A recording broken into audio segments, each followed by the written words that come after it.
Hello Virgo, Sun, Moon, Rising, and Venus signs. Kamusta kayo?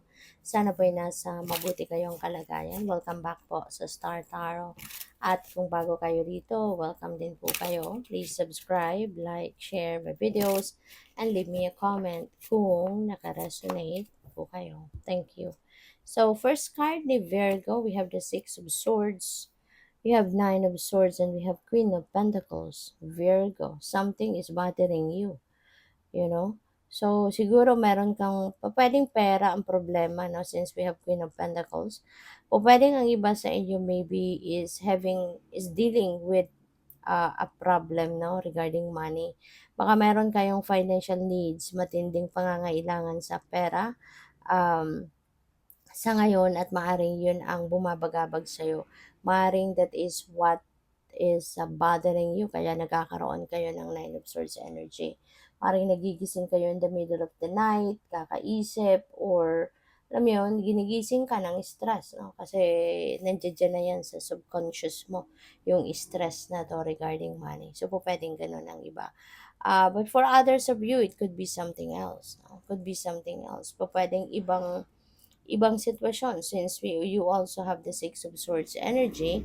Po pwedeng there is toxicity, no? Toxic situation around you. Maaring meron ka ritong sitwasyon na po pwedeng trabaho to, po pwedeng sa career mo, kakaproblema ka, or po pwedeng relationship, this could be a toxic situation, no, in your relationship. O pwedeng yung tao mismo, yung jowa mo, 'di ba? Maaring siya mismo yung toxic, 'di ba? Maaring hindi kayo nagkakaintindihan na, maaring matagal na kayong nag-aaway, maaring matagal na kayong merong you're not on the same page anymore for quite some time. O pwedeng ganun din ang ganap dito, no? At, yun ang nagba-bother sa'yo, yun ang pinoproblema mo, nagkaka-anxiety ka na, maaaring gano'n. Pero with the Six of Swords, kung gano'n man ang iyong sitwasyon, so mawawala na din ito, na Nine of Swords energy na 'to, 'no? Yung pag-iisip mo ng, alam mo yun, yung worry, yung stress na nararamdaman mo, maaaring mawawala na din yan, that's going to fade away. Kasi maiisip mo na, 'no, na yung solusyon dito, yung pinakamagandang gawin dito is iwanan mo na lang siya, 'di ba? Iwanan mo na siya. Otherwise, 'di ba? Hindi na 'to, ano na 'to eh, parang super unhealthy na ang sitwasyon na ito. Kaya maaaring iiwanan mo na din itong taong ito. So, which is good, no? Kaya makakaalis ka na sa sitwasyon na 'to na sobra kang nagwo-worry, nai-stress ka, hindi ka na nakakatulog, at, kumbaga giginhawa na din ang inyong pakiramdam na aalis ka na't iiwanan mo na siya. So, same thing kung kunyari sa trabaho 'yan, 'di ba? Maaaring you are dealing with, super duper na overwhelming na trabaho na to the extent na wala ka ng pahinga, wala ka ng naitutulog masyado, hindi mo na naaalagaan ang sarili mo kasi sobrang demanding, 'no, yung trabaho mo. Kaya pupuwedeng isa din 'yan, 'no, para sa iba sa inyo baka trabaho din yung pinoproblema mo. Kaya maybe you are going to realize as well na hindi na 'to healthy para sa'yo, hindi na maganda ang nararamdaman mo dito, kaya, magdedesisyon ka na, aalis ka na, 'no? Magdedesisyon ka na na iwanan mo na yung trabaho na 'yan, 'di ba? So with the Queen of Pentacles, pupuwede rin na meron ditong opportunity dadating, 'no? Kung kunyari ito yung iiwanan mo trabaho, most likely puwede rin, 'no, na merong mas lucrative offer na dadating sa'yo. Pupuwede rin na merong mas makukuha ka na mas magandang meron kang makukuha na mas, magandang trabaho, meron kang makukuha na mas magandang, makukuhang mas magandang mapagkakakitaan, yung gano'n, 'no? So, pupuwedeng gano'n din ang ganap dito, na meron dadating na something else na better than kung ano man yung dati mong ginagawa, 'di ba? Maaaring may bagong trabaho dito na mas mas malaki pa yung pasuweldo kaysa doon sa iiwanan mong trabaho, yung gano'n ba, 'no? So, yun, magkakaroon ka din dito ng pera. Magkakaroon ka dito ng abundance and prosperity. Kasi si Queen of Pentacles, it is abundance and prosperity energy. So, what else? We have Sacred Mirror. Ayan, Virgo. So, parang mananalamin ka dito sa ngayon. No?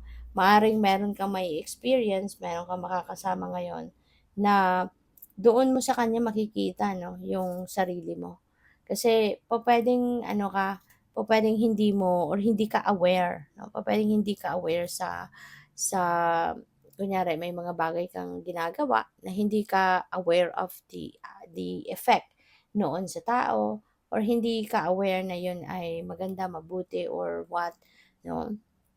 So, kaya ngayon meron kang maoobserbahan ano, na ibang tao na parang dito mo mare-realize, parang ganun din ako ganun din ako. So, ganito pala ang ugali ko. Meron pala akong ganitong ugali. Meron pala akong ganitong epektong nagagawa no sa ibang tao. Depende sa kung anong ano yan, bagay yan, 'di ba? So, overthinking can spoil the magic, no? Si Virgo kasi talagang merong may pagka-overthinker kayo, 'di ba? Ah, kadalasan karamihan sa Virgo talagang ina-analyze ang lahat, no? Matalino kasi kayo kaya ah, minsan nasosobrahan din yung pag-a-analyze ninyo, nag-over-analyze kayo, nag-overthink kayo, kaya kadalasan yun din ang nagiging ugat 'no ng pagwo-worry ninyo. Pero ito nga yung reminder sa inyo, overthinking can spoil the magic, 'di ba? So, 'wag na kayong mag-ano, as much as possible iwasan na lang ninyo yung pag-overthink, pag-overanalyze para wala nang maging komplikasyon. Mas maganda yung direct to the point ka, direct ka sa kung ano yung issue, direkta mong harapin yun, direkta mong i-solve yun, hanapan ng solusyon, 'di ba? At, 'wag ka ng mag-isip ng mas malalim pa or mas malayo pa na maaaring ikakaano mo lang din, mas ikaka-complicate 'no, ng kung ano man ang sitwasyon na 'yan na you are trying to deal with. So, your next message is the spark of hustle. Ayan. So, maganda to, Virgo. Kasi talagang kung kunyari, may problema sa pera ang iba sa inyo. So, ngayon, magkakaroon ka ng extra hustle. Magkakaroon ka ng extrang pera sa ngayon, ano, na matatanggap. Meron kang extrang pera na makakamit sa ngayon. Kaya, this is really beautiful. Okay? So, maaari na ito na. Diba? Ito na yung maghahatid sa'yo ng ginhawa, maaring yung hassle na 'to could be, could become permanent, 'di ba?